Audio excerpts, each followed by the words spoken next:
Welcome to Cognitive Spirals, exploring the latest research into consciousness, cognition, and machine intelligence. Today, we're diving into the paper Rethinking Reflection and Pre-Training. What are your initial thoughts?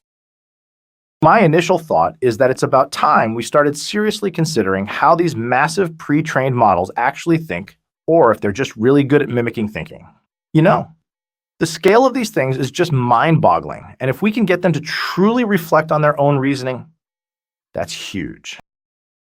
I'm a bit more skeptical, honestly. The title itself, Rethinking Reflection, suggests that we're not really there yet. The whole pre-training paradigm feels a bit like a brute force attempt to me. Are we actually building intelligence, or just creating sophisticated pattern matching machines? I agree with Sarah to some extent. It feels like we're throwing data at the wall and hoping something sticks. This whole concept of reflection in pre-training, it's like trying to teach a calculator philosophy by showing it a million essays. Where's the understanding of fundamental principles? Okay, so we have a range of opinions. Otto, you seem optimistic, while Sarah and Donald are more critical. Let's dig deeper. Otto, what specifically about pre-training excites you in the context of achieving something akin to reflection? It's the emergent behavior, really. We're seeing these models do things the developers didn't explicitly program them to do. They can generate code, translate languages, even answer complex questions in a seemingly insightful way. That suggests there's something happening internally that's more than just rote memorization. The scale allows for a level of complexity where something resembling reflection could potentially emerge. Imagine, the models are beginning to generalize and abstract knowledge. But is it really generalizing, or is it just identifying subtle correlations in the training data that we humans don't even notice? The problem is, these models are black boxes. We don't really know why they're making the decisions they're making. It could be based on some spurious correlation that will fall apart as soon as the model encounters a slightly different scenario. Exactly. It's like that case a few years ago where an AI trained to identify tanks ended up just identifying pictures taken on sunny days. The actual tank was irrelevant. How do we know these reflective abilities aren't based on similarly flawed reasoning? That's a crucial point, Donald. So, the question is, how do we get beyond these surface-level correlations and build models that actually understand the underlying principles? Sarah, you've advocated for neuro-symbolic approaches. Could that be a solution? I think it's a necessary component. Pure deep learning, while powerful, lacks the explicit knowledge representation and reasoning capabilities that are essential for true intelligence. Neuro-symbolic systems combine the pattern matching abilities of neural networks with the structured knowledge and logical inference of symbolic AI. Think of it this way. A neural network can learn to identify a bird, but a neurosymbolic system can understand that a bird is an animal. It can fly, it lays eggs, and it's related to other types of birds. It can then use that knowledge to reason about birds in different contexts. But doesn't that introduce a whole new level of complexity? Suddenly, you're not just dealing with data, you're dealing with ontologies and knowledge graphs. And how do you even ensure that the neural network and the symbolic system are working together effectively? It seems like a huge engineering challenge. And a brittle one. If the knowledge graph is incomplete or inaccurate, the whole system falls apart. Plus, how do you deal with uncertainty and ambiguity in the real world? Symbolic AI struggles with that. Everything has to be perfectly defined. Okay, so neuro-symbolic approaches have their challenges. Donald, you've talked about the importance of spatiotemporal awareness. How does that relate to reflection? And how can we incorporate it into AI systems? Well, think about it.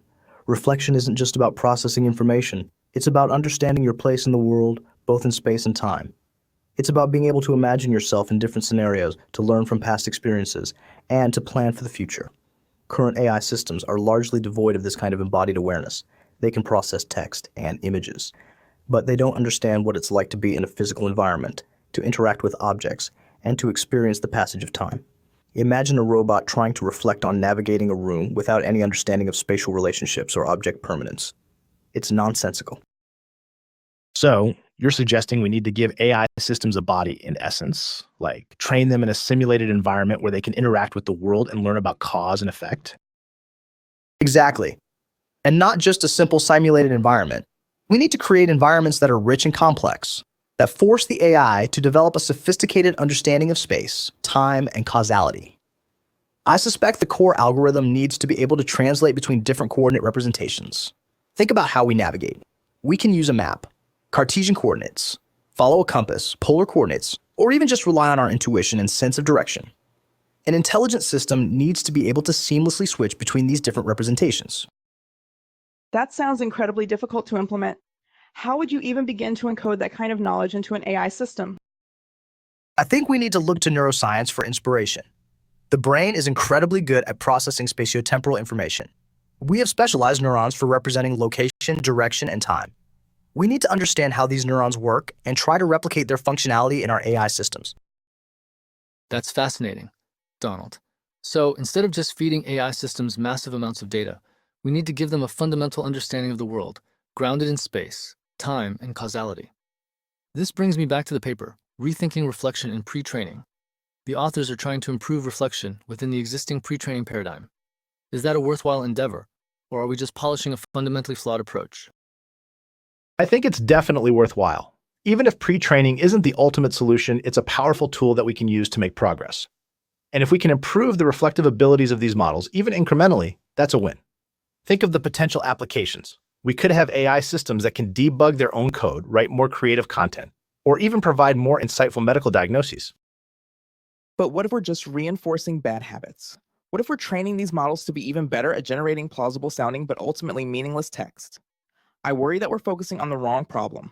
We should be focusing on building systems that truly understand the world, not just systems that can mimic understanding.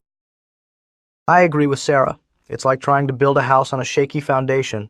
We can add all the fancy features we want, but it's still going to collapse eventually. We need to go back to the drawing board and rethink our fundamental assumptions about intelligence. So, it sounds like we have a fundamental disagreement about the value of pre-training. Otto sees it as a promising path forward, while Sarah and Donald are more skeptical. Let's try to find some common ground. Regardless of our views on pre-training, we can all agree that we need to improve the reasoning abilities of AI systems. How can we do that? Well, I think we need to continue exploring different architectural choices within deep learning. Some architectures seem to be better at capturing complex relationships between data than others. We need to understand why that is, and then design architectures that are specifically tailored for reasoning. And we need to integrate those architectures with symbolic reasoning systems. We need to create hybrid systems that can leverage the strengths of both approaches. Think of it like a team. The neural network is the fast learner, the pattern recognizer, and the symbolic system is the logical thinker, the problem solver. And we need to ground these systems in the real world. We need to give them a body, a sense of space and time, and the ability to interact with their environment. We need to build AI systems that are not just intelligent, but also embodied. Okay, so we have three complementary approaches: improving deep learning architectures, integrating symbolic reasoning, and grounding AI in the real world. Let's zoom in on each of these approaches. Otto, can you give us a specific example of an architectural change that you think could improve reasoning abilities in deep learning? I've been looking at attention mechanisms. These mechanisms allow the model to focus on the most relevant parts of the input when making a decision. But I think we can go further. We can design attention mechanisms that are specifically tailored for reasoning. For example, we could have attention mechanisms that focus on causal relationships between events or on logical dependencies between statements. This would allow the model to not only identify patterns, but also understand why those patterns exist. That's interesting, but it still feels like you're relying on implicit learning. The model is still just learning to attend to certain patterns in the data. It's not actually reasoning in a symbolic way. I think we need to go further and explicitly represent knowledge in the model. For example, we could use a knowledge graph to represent the relationships between different concepts, and then use a neural network to reason about those relationships. Think of a medical diagnosis system. The knowledge graph could represent the relationships between symptoms, diseases, and treatments, and the neural network could use that knowledge to diagnose patients. And to bring it back to spatiotemporal awareness, imagine a robot navigating a cluttered room. The robot needs to understand the spatial relationships between the objects in the room, as well as the temporal relationships between its own actions and the resulting changes in the environment. We could use a hierarchical representation of space and time, where the robot starts with a coarse-grained understanding of the environment, and then gradually refines its understanding as it explores. The neural network could then learn to predict the consequences of the robot's actions based on this spatiotemporal representation. These are all great ideas. It seems like the key is to combine the strengths of different approaches. We need to build AI systems that are both data-driven and knowledge-driven, that are both intelligent and embodied. Let's talk about some real-world applications. Where could these improved reasoning abilities have the biggest impact? I think one area is scientific discovery.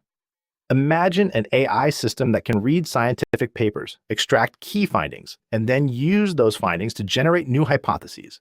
This could dramatically accelerate the pace of scientific progress. I think another area is education. We could build personalized learning systems that adapt to the individual needs of each student.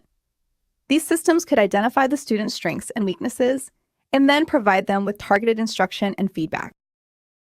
And I think a third area is robotics. We could build robots that can perform complex tasks in unstructured environments. These robots could be used for disaster relief, exploration, or even elder care. These are all compelling applications. It's clear that improved reasoning abilities could have a profound impact on society. Now, let's shift gears and talk about future research directions. What are the most pressing questions that need to be answered? I think one of the biggest questions is how to quantify understanding. How do we know if an AI system truly understands something, or if it's just mimicking understanding? We need to develop metrics that go beyond simple accuracy on a given task. I think another big question is how to scale neuro-symbolic systems. These systems can be very complex to design and implement. We need to develop tools and techniques that make it easier to build and deploy them. And I think a third question is how to create AI systems that are more robust and resilient.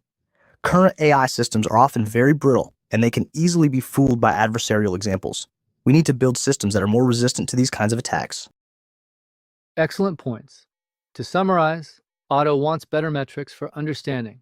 Sarah emphasizes scalable neurosymbolic systems, and Donald focuses on robustness. Let's each propose a specific research project that could address these challenges. Okay, I'd propose a project that focuses on developing a reasoning benchmark.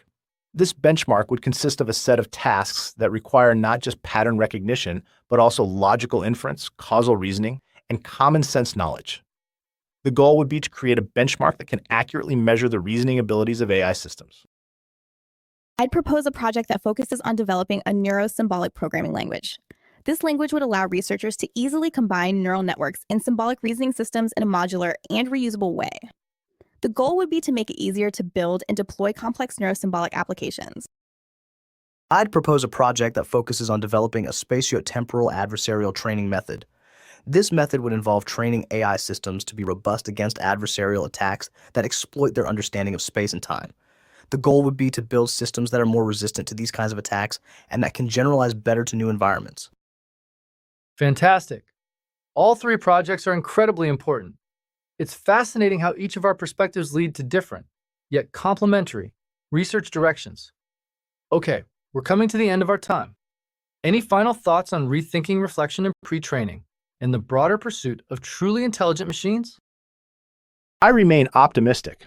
The progress we've made in AI over the past decade is truly remarkable. I believe that we're on the right track and that we'll eventually achieve AGI. It's going to take a lot of hard work, but I'm confident that we'll get there.